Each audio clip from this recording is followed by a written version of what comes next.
Assalamualaikum warahmatullahi wabarakatuh. Perkenalkan, nama saya Arista Gianur Rizky Ramadhani dari 12 RPLA. Saya Alivia Nurwidyastuti dari kelas 12 RPLA. Saya Anissa Tisnalaviani dari kelas 12 RPLA. Saya Titis Ekawati Dewi dari 12 RPLC.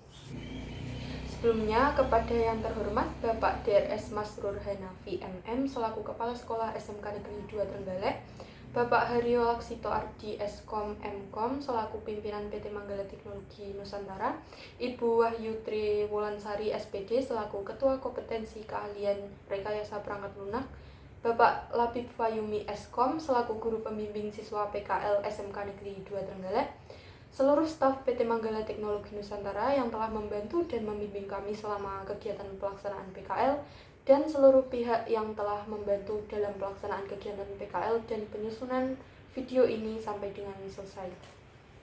Dalam video ini, kami akan menjelaskan beberapa bab penting diantaranya perkenalan dunia industri yang kami tepati, pengenalan masing-masing divisi dan proyek individu, penjelasan kegiatan yang dilaksanakan selama PKL, kemudian tugas akhir yang kami buat untuk memenuhi nilai akhir PKL ini.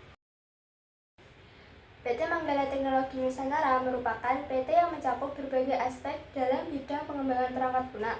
Sebagai perusahaan asuransi host, PT Manggala memberikan kesempatan kepada siswa-siswi magang untuk terlibat langsung dalam beberapa tahapan pengembangan proyek, mulai dari analisis kebutuhan klien, perencanaan sistem, pengkodean, pengujian perangkat lunak, hingga dokumentasi proyek. Kami juga sesekali diajak terjun langsung ke lapangan untuk membantu mendeklarasikan aplikasi tiket pendakian milik PT kepada konsumen yang ada di lapangan. Tidak hanya itu, ruang lingkup PKL ini juga melibatkan pengembangan soft skill seperti kerja tim, komunikasi dengan klien, hingga pengelolaan proyek kecil secara mandiri. Dengan adanya bimbingan dari para mentor profesional di PT Manggala, ruang lingkup ini memungkinkan saya dan teman-teman untuk mendapatkan gambaran nyata mengenai standar kerja di industri teknologi informasi.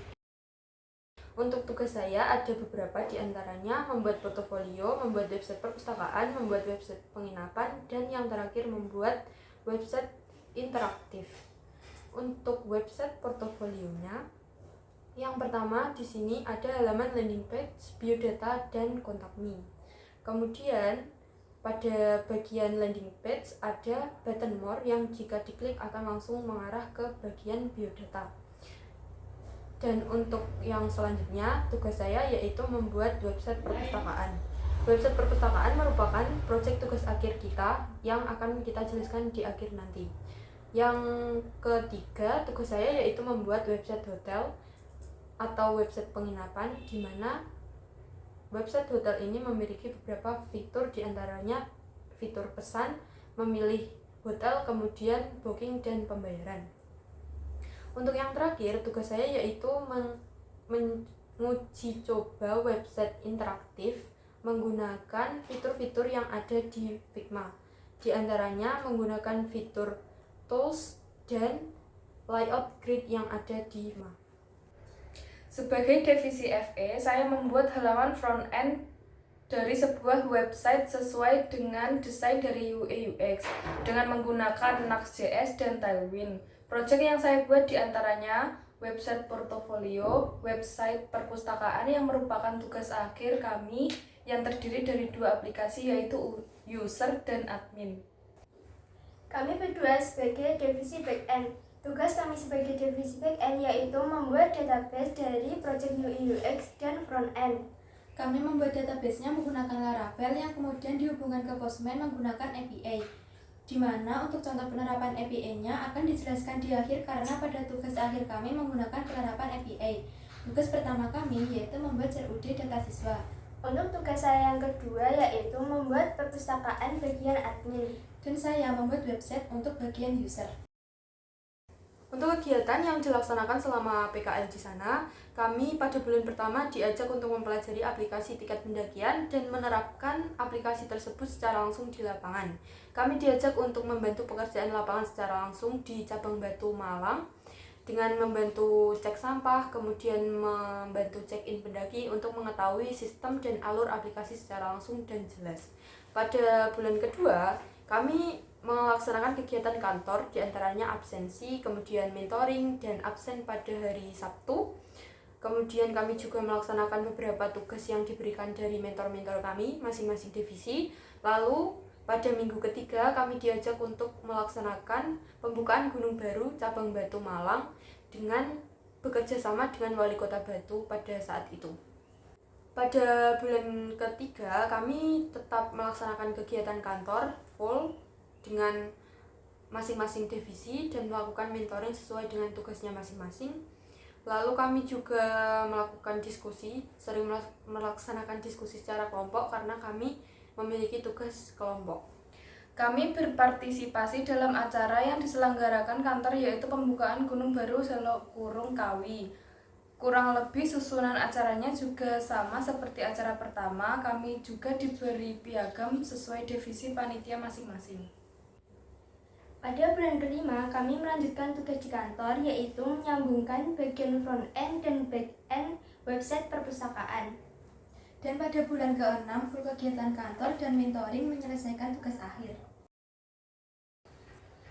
Pada bagian user, kita melakukan pendaftaran akun terlebih dahulu yang nantinya kita mengisi NISN, nama, kelas, dan jurusan.